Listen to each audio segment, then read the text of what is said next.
नमस्कार, जोहार झारखंड देख रहे हैं आप और मैं हूं आप सबके साथ अनूप। खबरों की शुरुआत एक बड़ी खबर से करते हैं। धनबाद से एक बड़ी खबर इस वक्त आ रही। धनबाद के राजगंज में भीषण सड़क हादसा हुआ है। डोमनपुर में बस ने ट्रक में टक्कर मारी है और इस हादसे में बस में सवार 40 से 50 यात्री घायल हो गए हैं। घायलों में 4 लोग ऐसे हैं जिनकी हालत गंभीर है। शहीद निर्मल महतो मेडिकल कॉलेज में घायलों का इलाज चल रहा है। बिहार से पश्चिम बंगाल ये बस जा रही थी। ड्राइवर को झपकी लगने के बाद ये हादसा हुआ है, ऐसी आशंका जताई जा रही थी। देखिए, धनबाद से बड़ी खबर, जहां बस ने एक ट्रक में टक्कर मारी है और इस हादसे में 40 से 50 यात्री घायल हुए हैं। धनबाद के राजगंज में ये भीषण सड़क हादसा हुआ है। डोमनपुर में बस ने ट्रक में टक्कर मारी और कहा जा रहा है, ऐसी आशंका जताई जा रही है कि जो ड्राइवर है बस की, उसे झपकी लग गई, जिसके बाद यह हादसा हुआ है। संजय गुप्ता हमारे सहयोगी हमारे साथ इस खबर पर जुड़े हैं। संजय, क्या पता चल पाया आखिर हादसा हुआ कैसे? जैसा कि जानकारी मिल रही है कि ड्राइवर को झपकी लगी थी, जिसके बाद से वो ट्रक को नहीं देख पाया, खड़ी ट्रक को, और पीछे से जाकर जोरदार धक्का मार दिया। धक्का लगने के बाद से जो यात्री उसमें बैठे हुए थे, उन लोग जो है पूरी तरीके से जो सोए हुए थे, उन लोगों को लगा कि जैसे कोई बहुत बड़ा विस्फोट हुआ और सभी इधर उधर गिरने लगे। हालांकि सबसे राहत की बात यह रही कि जब ये हादसा हुआ तो राजगंज थाने की पुलिस और स्थानीय लोगों को भी जो है तो मौके पर पहुंची और 6 एम्बुलेंस के सहारे जो है तो धनबाद के सीएमसीएच अस्पताल में भेजा गया। वहां पर 4 लोगों की स्थिति बहुत ही नाजुक बताई जा रही है। संजय, बस की जो तस्वीर हम देख पा रहे हैं, बस की जो हालत हम देख पा रहे हैं, ऐसा लग रहा है ड्राइवर और उसके आसपास जो लोग बैठे होंगे उन्हें ज्यादा चोटें आई होंगी। जाहिर सी बात है, जो बस की स्थिति है, आगे का पूरा हिस्सा जो है तो क्षतिग्रस्त हो चुका है, आगे के शीशे फूट चुके हैं और इंजन जहाँ रहती है वो भी डैमेज हो चुका है। तो इससे आशंका यही जताई जा रही है कि जो केबिन में बैठे होंगे, जो ड्राइवर की स्थिति होगी, वो सबसे नाजुक होगी। और माना यह भी जा सकता है कि जो 4 लोग जख्मी हुए वो केबिन पे बैठे हुए लोग होंगे और जिन बगल के केबिन के बैठे होंगे उन लोगों की स्थिति उतनी समान होगी। लेकिन सभी जो घायल हुए हैं, स्थिति सब बहुत ही दर्दनाक है।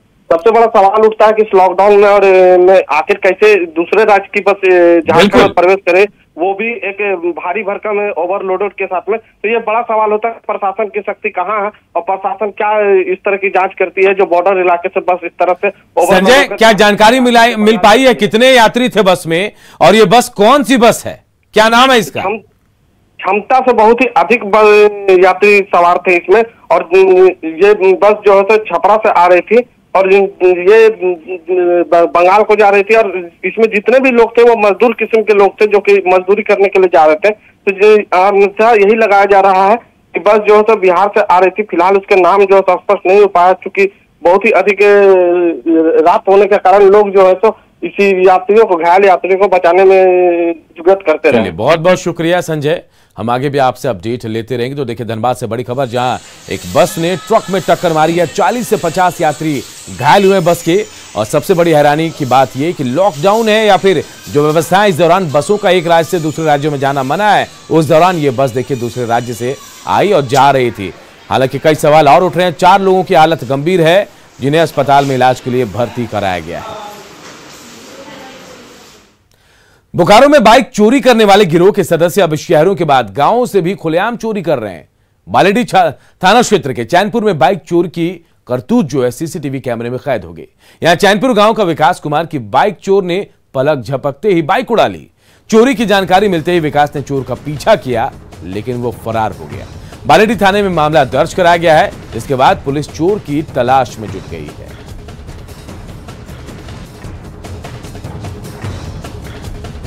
गाड़ी खड़ा करने के बाद हम घर से ब्रश निकालने के लिए जा रहे थे, नहाने के लिए। तो ब्रश निकाले, जितना देर निकालने में लगा उतना ही देर में कोई गाड़ी लेके बाहर आ रहा। तो हम आवाज़ सुने, बाहर निकले, बाहर निकाल के देखे तो इस लाल टी शर्ट में लेके गाड़ी भागा। फिर अपना गाड़ी पल्सर घर से बाहर निकाले, फिर पीछा किए, तब तक वो बहुत दूर फरार हो चुका था। फिर तो हम बालेडीह थाना में FIR दर्ज कराए हैं। बालेडीह थाना से बोला गया है तो ठीक है, इसका कार्रवाई कर रहे हैं हम लोग। इधर गढ़वा सहित पूरे राज्य में बारिश की शुरुआत होते ही 10 जून से लेकर 15 अक्टूबर तक नदियों से बालू का उठाव पूरी तरह से बंद है। लेकिन इसके बाद भी गढ़वा के बालू माफिया के आगे ये आदेश कोई मायने नहीं रखता। जिले में कांडी के राणाडीह बालू घाट की बात करें तो बालू माफिया बेखौफ होकर नदियों से बालू का उठाव अब भी कर रहे हैं। इस बालू घाट से अवैध उठाव की जानकारी बड़े अधिकारियों तक को है, लेकिन कार्रवाई की हिमाकत जिले के अधिकारियों की बात छोड़िए, राज्य स्तर के अधिकारियों की भी नहीं है। खुफिया एजेंसियों ने बालू घाट पर खून खराबे की आशंका भी जताई है। लेकिन प्रशासन इसके बाद भी लापरवाह बना हुआ है। वहीं गढ़वा डीसी ने कहा कि इस दिशा की बैठक में बालू का मुद्दा उठा है और इस मामले में कार्रवाई भी की जा रही है।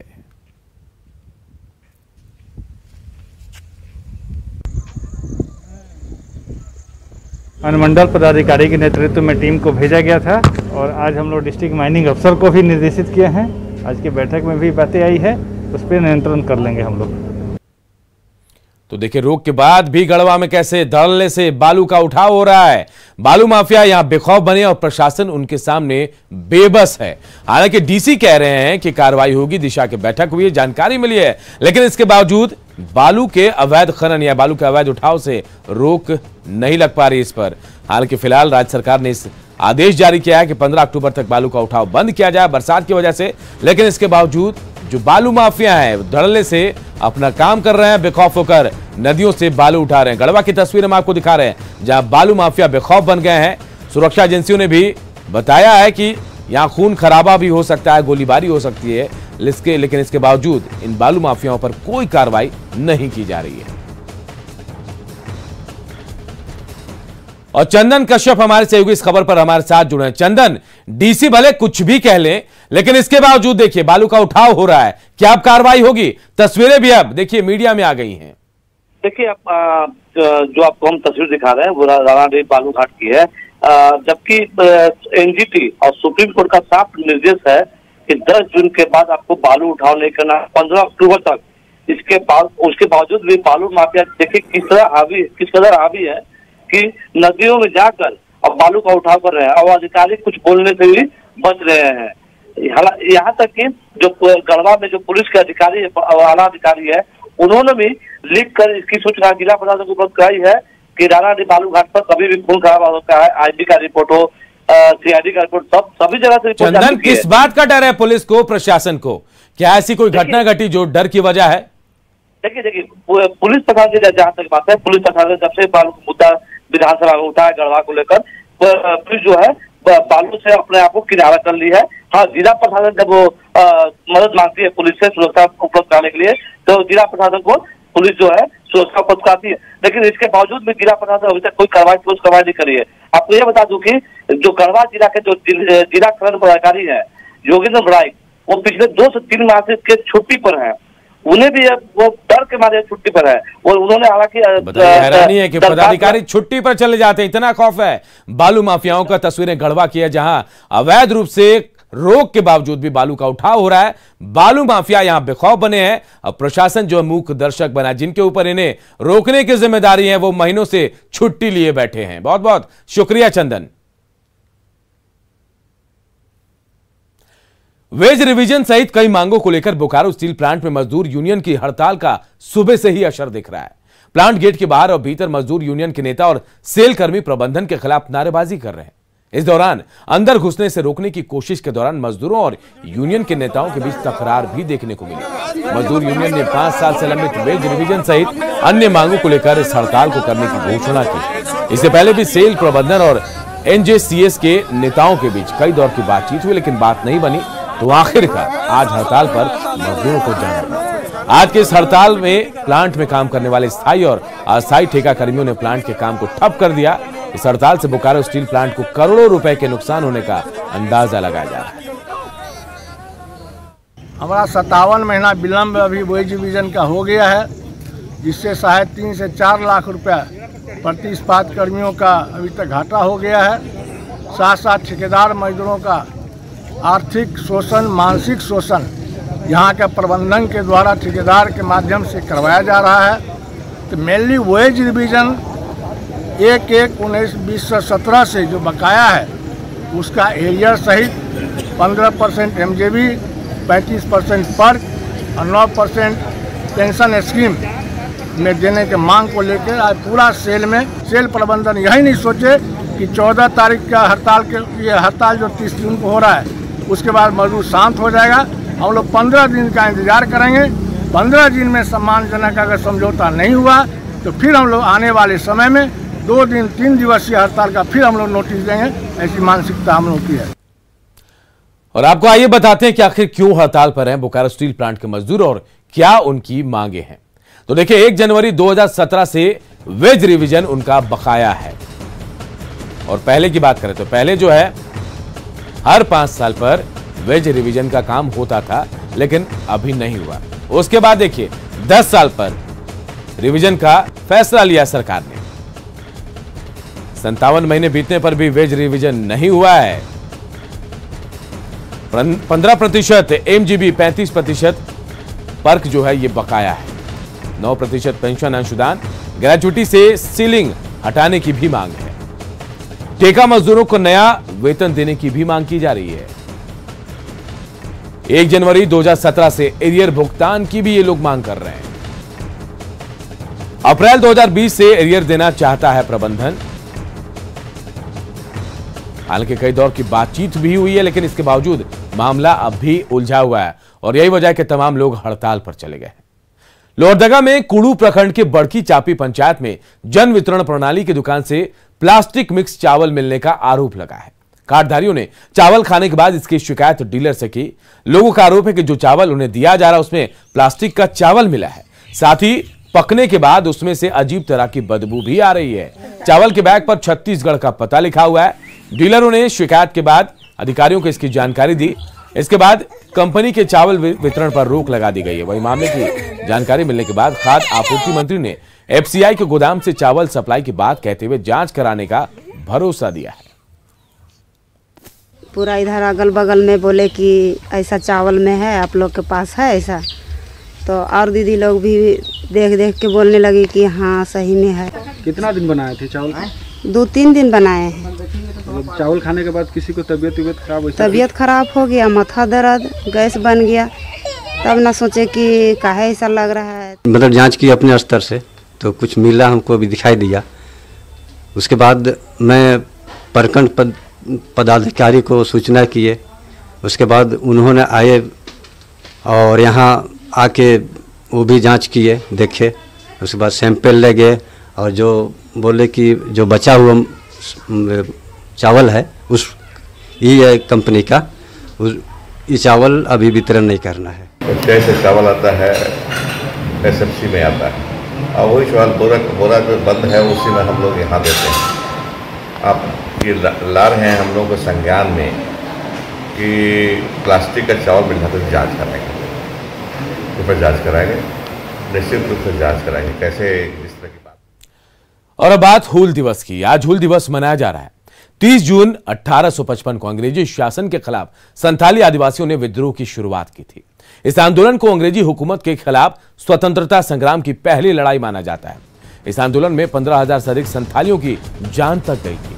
वही आंदोलन का नेतृत्व करने वाले 4 भाइयों सिद्धो कानू और चांद भैरव को फांसी दे दी गई। यह आंदोलन तो बहुत सफल नहीं हुआ, लेकिन देश की आजादी की नींव रख दी गई। साहेबगंज के भोगनाडीह से आंदोलन की शुरुआत हुई थी। आंदोलन को दबाने के लिए अंग्रेजों ने क्रूरता की सारी हदें पार कर दी। 15,000 से अधिक संथालियों की जान ली, तो वहीं चांद भैरव भी शहीद हो गए। इधर 26 जुलाई 1855 को सिद्धो कानू को भी भोगनाडीह गांव में फांसी पर लटका दिया गया। वीर शहीदों की याद में आज के दिन हूल दिवस मनाया जाता है।